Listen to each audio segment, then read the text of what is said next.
पिछले एपिसोड में हमने देखा था कि वांग यहाँ पर सोल रिफाइनिंग सेट के सारे एल्डर को चैलेंज करने के लिए पहुंच चुका था ताकि वो अपनी कल्टीवेशन उनके ऑरा के प्रेशर से बढ़ा सके। लेकिन तब वहां पर एंसेस्टर ही पहुंच जाता है जो यहाँ पर वांग से कह रहा था कि मैं तुम्हारी मदद करने के लिए तैयार हूँ, मेरे पास तुम्हारे लिए कुछ खास गिफ्ट भी है, वो गिफ्ट तुम्हें पसंद आएंगे और तुम्हारी मैं कल्टीवेशन को रिकवर करवा दूंगा। वो यहाँ पर वांग की कल्टीवेशन को रिकवर करवा भी देता है। जो लेवल पे पहले वांग था वो तो वहां तक उसको पहुंचा ही चुका था, उसके बाद वो उसका ब्रेक थ्रू भी करवाते हुए उसे ट्रांसफॉर्मेशन ऑफ गॉड लेवल के लेड स्टेज पे पहुंचा चुका था, जो देखकर वांग की खुशी का ठिकाना नहीं रहता कि आखिर ऐसा कैसे पॉसिबल है, ये मेरी इतनी ज्यादा मदद बिना मतलब के तो नहीं कर रहा होगा। तो आखिर इस एंसेस्टर का असल कारण क्या है, मुझे वो जानना है। जिसके बाद यहाँ से ये एपिसोड शुरू होता है। तो इस एपिसोड की शुरुआत में वांग उस एंसेस्टर से कहता है कि जितना आपने कहा कि मैं जितना चाहूँ उतना प्रेशर ले सकता हूँ ना, तो ठीक है, अब मैं कोई शर्म नहीं दिखाने वाला। वांग यहाँ पर एक ही बार में करते हुए बहुत ज्यादा स्पिरिचुअल एनर्जी को लेने लग गया था। एंसेस्टर भी हैरान कि इसकी कल्टीवेशन तो फुल हो चुकी है, अब यहाँ पर कितनी ज्यादा एनर्जी लेकर या चार डालेगा क्या। लेकिन चलो कोई बात नहीं, इसको चाहिए तो मैं देने के लिए तैयार हूँ। वांग यहाँ पर खुद के लिए नहीं, अब जो वो ऑरा ले रहा था वो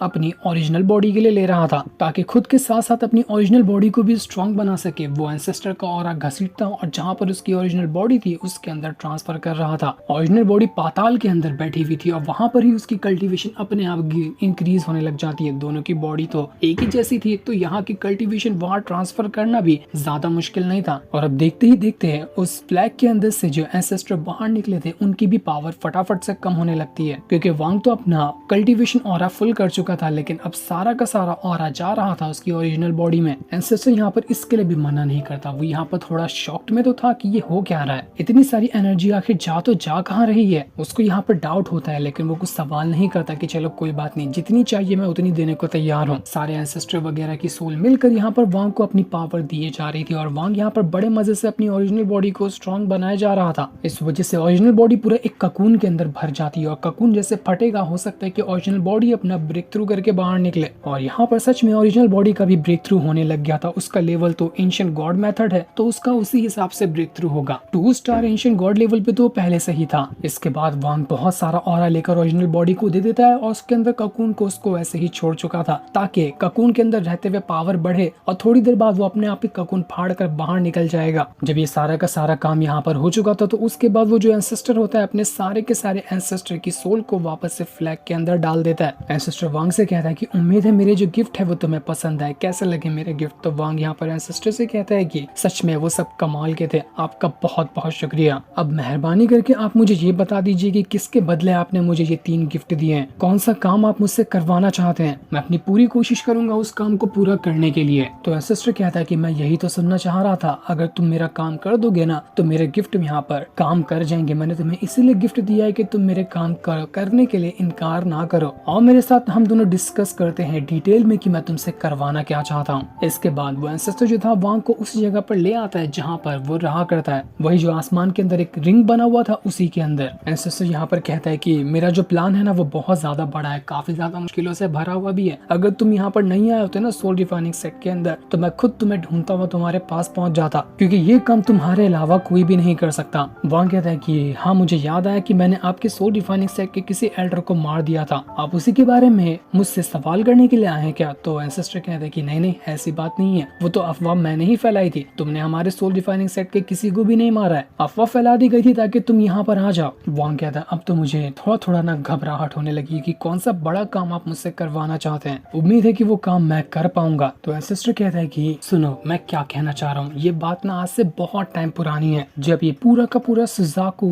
प्लैनेट जो है ना वो मेरा हुआ करता था। मैं अपने और भी साथियों के साथ बहुत दूर से यहाँ इस प्लैनेट के अंदर आया था, लेकिन जब यहाँ पर मैं आया ना तो मुझे पता चला कि यहाँ पर पहले से ही बहुत सारे लोग हैं जो कि काफी ज्यादा खतरनाक हैं। उनसे मुकाबला करने के बाद ही ये पूरा सुजाकू प्लैनेट मेरा होता। तो हमने लड़ाई शुरू कर दी, जितने भी सुजाकू प्लैनेट के अंदर लोग थे, सेक्ट थे, ट्राइब थे, सबको खत्म कर दिया। लेकिन इसकी कीमत हमें बहुत भारी चुकानी हुई, हमारे लाखों लोग मारे गए और जब हमने दुश्मनों के भी करोड़ों लोगों को मारा ना तब जाकर उन सभी की सोल को मिलाकर वो 1 बिलियन वाला सोल फ्लैग बनाया था। तभी तो उसके अंदर 1 बिलियन सोल मौजूद है। जब सुजाकू प्लैनेट मेरे हाथ में आया तो मैंने सुजाकू प्लैनेट के अंदर अलग अलग सिटी, कंट्री वगैरह बनाया, उन्हीं में सुजाकू सेक्ट भी शामिल है, उसको भी मैंने ही बनवाया था ताकि इस पूरे के पूरे सुजाकू प्लैनेट के ऊपर एक ही का कंट्रोल रह सके जो कि रहेगा सुजाकू सेक्ट के अंदर। इस वजह से सुजाकू कंट्री जो था ना वो उसी टाइम पे पहुंच जाता लेवल 6 की कल्टीवेशन कंट्री में। तुम्हें पता ही होगा कि कंट्री का भी अलग अलग लेवल होता है, 1 2 3 4 और 5। जितना ज्यादा हाई लेवल की कंट्री होगी वहां पर और भी ज्यादा पावरफुल रिसोर्सेस मौजूद होते हैं। ये जो सुजाकू कंट्री है ना उसके अंदर मैंने 6 छोटे छोटे सेक्ट बनाए थे और इन सबको मिलाकर बनता था एक मेन सुजाकू। सुजाकू सेक्ट अकेला एक छोटा सा सेक्ट नहीं है बल्कि वो बहुत बड़ा है और उसी 6 सेक्ट में से एक है ये सोल रिफाइनिंग सेक्ट भी। देखते ही देखते बहुत ज्यादा तरक्की हुई और जब तरक्की हुई तो ये सुजाकू सेक्ट इतना ज्यादा पावरफुल बन गया कि हर जगह से पावरफुल कल्टीवेटर यहीं पर आकर कल्टीवेट करते थे। इस तरह से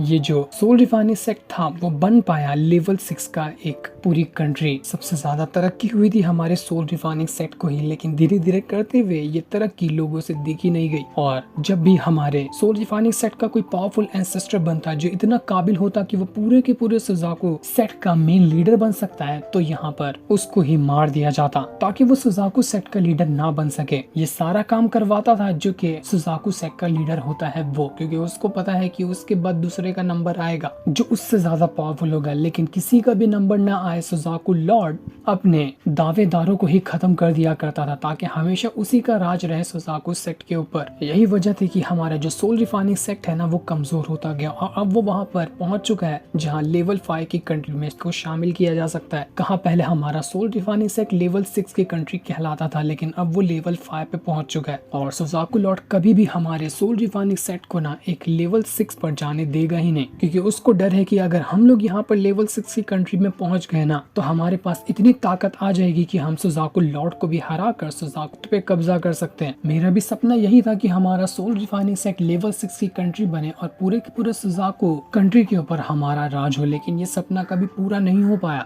वहाँ कहता है कि आप तो इतनी बड़ी बड़ी बातें कर रहे हैं, ये सारा काम मुझसे क्या होगा, मेरे से क्या रिलेटेड है ये सारी चीजें, मैं तो कुछ भी नहीं कर सकता हूँ इस चीज में। कहाँ सुजाकू लॉर्ड, कहाँ आप यहाँ के एंसेस्टर, मेरा क्या काम होगा इस चीज में। तो वो एंसेस्टर कहता है कि नहीं तुम्हारा काम होगा ना, पहले मेरी पूरी बातें तो सुनो। तुम ना एक ऐसे प्रबल दावेदार हो जो कि सुजाकू सेक्ट का अगला लॉर्ड बन सकता है, क्योंकि तुम्हें चुना गया है ओल्ड मैन के द्वारा। ओल्ड मैन ने 4 लोगों को चुना था जो कि सुजाकू सेक्ट के लॉर्ड बन सकते, उनमें से तुम एक हो। वांग हैरान कि ऐसे कौन से ओल्ड मैन की बात कर रहा है ये एंसेस्टर। तो वो एंसेस्टर वांग को मूर्ति दिखाता है जो मूर्ति वांग ने ही बनाई थी, उसी ठरकी ओल्ड मैन की। ये देखकर वांग दंग रह चुका था कि अच्छा तो इसका मतलब वो ओल्ड मैन इतना ज्यादा मिस्टीरियस था कि वो सुजाकू सेक्ट का अगला लॉर्ड कौन बन सकता है उसको सिलेक्ट कर सकता है। एंसेस्टर यहाँ पर वांग से कहता है कि वांग तुम्हें पता है मुझे तुम्हारी जरूरत है, तुम हमारे सोल रिफाइनिंग सेक्ट का साथ दो और इसे एक लेवल 6 की कंट्री में बनाने में मदद करो। ये काम कैसे होगा तुम्हें पता है, इस पूरे के पूरे सेक्ट का ना सक्सेसर बनकर तुम्हें मेरे सोल रिफाइनिंग सेट का किंग बनना पड़ेगा। इस सोल रिफाइनिंग सेट को इतना ज्यादा आगे चलकर पावरफुल बनाना तुम जिसे पूरी दुनिया देखती रह जाए और सुजाकू लॉर्ड को उसकी औकात पता चले। तुम्हें पता है इस सोल रिफाइनिंग सेट में ना अब तक के 36 एंसेस्टर आ चुके हैं। मैं आता हूँ 37 नंबर पे। 36 नंबर का जो था ना वो मेरा बड़ा भाई था जो पूरे के पूरे सोल रिफाइनिंग सेट को संभालता था, लेकिन ये उसी दिन मर गया जिस दिन तुमने कदम रखा था सोल रिफाइनिंग के अंदर। तो इस चीज से मैंने अंदाजा ये लगाया कि शायद वो कुछ इशारा करना चाहता था तुम्हारी तरफ कि उसके मरने के बाद जो भी बंदा इस सेक्ट में आया है ना वही यहाँ का अगला किंग बनने के लायक है, जो हमारे सोल रिफाइनिंग सेक्ट को उसकी वापस से पुरानी वाली ग्लोरी दे देगा जैसा कि सोल रिफाइनिंग सेक्ट पहले पावरफुल हुआ करता था। वांग कहता है कि देखो ये सिर्फ एक इत्तेफाक भी हो सकता है, मैंने अनजाने में उस टाइम पे कदम रख दिया होगा जब आपका बड़ा भाई मरा था, तो इतनी सी बात को लेकर आप मुझे यहाँ का किंग मत बनाओ, सोच समझ कर फैसला लीजिए। लेकिन एंसेस्टर कहता है कि हो सकता है कि ये कोई इत्तेफाक हो, लेकिन मैं भी तो अब बूढ़ा हो चुका, मेरी भी तो अब जिंदगी यहाँ पर खत्म होने वाली है और मुझे मेरे सेट के अंदर ऐसा कोई इंसान नहीं नजर आ रहा जो कि इस सेट को संभालने के लायक हो तुम्हारे अलावा। ऊपर से अगर मैं यहाँ पर मर गया बिना किसी को अगला किंग बनाए हुए ना तो ये जो 1 बिलियन सोल फ्लैग है ना ये पक्का सुजाकू लॉर्ड चुरा लेगा, क्योंकि वो मुझसे बहुत ज्यादा नफरत करता है और मेरे मरने के बाद वो तुरंत ही यहाँ पर आएगा सोल रिफाइनिंग सेट को अपने मुट्ठी में लेने के लिए। इसलिए मैं अपने मरने से पहले किसी को सोल रिफाइनिंग रिफाइनिंग सेट की जिम्मेदारी देना चाहता हूँ। अगर अभी तुम्हें कुछ और भी काम करना है ना तो तुम वो कर सकते हो। जब तक मेरे अंदर मेरी सांसें बाकी है ना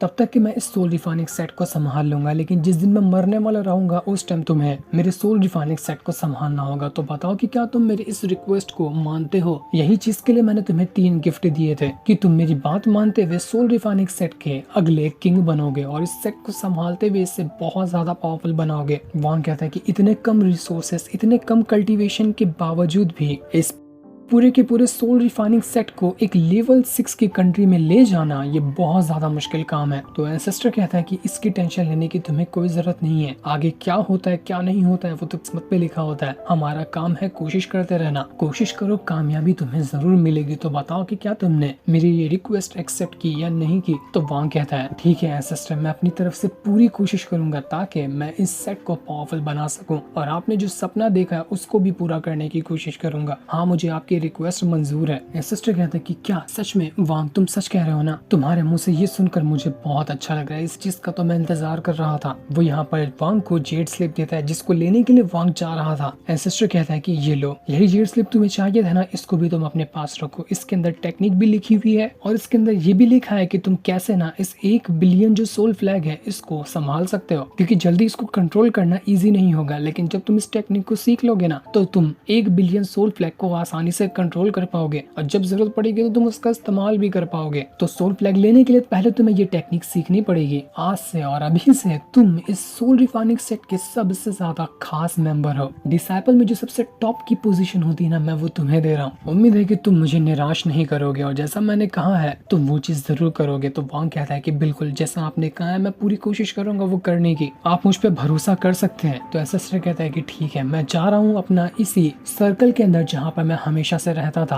करीब 8 से 10 साल का इंतजार करना है, ज्यादा टाइम नहीं लगेगा, शायद मैं जल्दी ही मरने वाला हूं। जब मैं मर गया और मेरी सोल इस फ्लैग के अंदर चली गई ना, तुम्हें इसकी खबर लग जाएगी। उसके बाद आ जाना ये फ्लैग लेने के लिए। तो तुम्हें ना मेरे सोल रिफाइनिंग सेट से ज्यादा दूर भी नहीं जाना चाहिए, आसपास ही रहोगे तो बेहतर होगा, क्योंकि अगर तुम दूर गए किसी मुसीबत में पड़े ना तो मैं तुम्हें बचाने के लिए नहीं आ पाऊंगा। तुम अगर नजदीक रहोगे तो तुम्हें किसी भी मुसीबत होती है तो मैं सबसे पहले आऊंगा तुम्हें बचाने के लिए, इसलिए तुम्हें मुझसे नजदीक ही रहना चाहिए। वांग कहता है कि आपको उसकी टेंशन लेने की जरूरत नहीं है। अगर मेरे पास पावर नहीं होती मुझे को प्रोटेक्ट करने की ना, तो आज मैं इस जगह पर खड़ा नहीं होता। मैं अभी बहुत सारे खतरों से लड़कर आया हुआ हूँ और आगे भी मेरे कुछ बहुत जरूरी काम है। वांग को पता था कि उसे युआन फेंग और जैन डीमन क्लैन के एंसेस्टर की जान लेनी है। उन दोनों को मारे बिगड़ तो वो शांत नहीं बैठेगा। तो यही चीज के लिए वो एंसेस्टर से कह रहा था कि मेरे छोटे से काम बाकी है, वो करके मैं आऊंगा, तो अब मुझे यहाँ से चलने की इजाजत दे दो। ये सुनकर एंसेस्टर कहता है कि ठीक है, तुम्हें जो सही लगे तुम वो कर सकते हो। मेरी शुभकामनाएं तुम्हारे साथ है, जो तुम्हारा मकसद होगा उसमें तुम उसे जरूर पूरा करोगे। इतना कहने के बाद वांग वहाँ से जा चुका था और वो एक अलग जगह पर आने के बाद अपना वापस से कल्टीवेशन कर रहा होता है। वो ये देखना चाह रहा था कि उसकी जो ओरिजिनल बॉडी है उसने अभी तक के अपना ब्रेक थ्रू किया या नहीं किया। वो अपनी पावर का इस्तेमाल करते हुए अपनी ओरिजिनल बॉडी को बुलाने की कोशिश कर रहा था। ओरिजिनल बॉडी तो अभी देखे ककून के अंदर ही होती है, पर जब वांग ने यहाँ पर अपनी पावर को एक्टिवेट किया था तो वो ककून फट जाता है और फट कर उसके अंदर से ओरिजिनल बॉडी बाहर निकल कर आई थी, जिसके अंदर से बहुत ज्यादा ऑरा बाहर निकल रहा होता है, मानो कि उसने अपना ब्रेक थ्रू कर लिया हो। और जैसा कि हमने सोचा था वो चीज यहाँ पर हो जाती है। वांग की ओरिजिनल बॉडी ने अपना ब्रेक थ्रू किया था और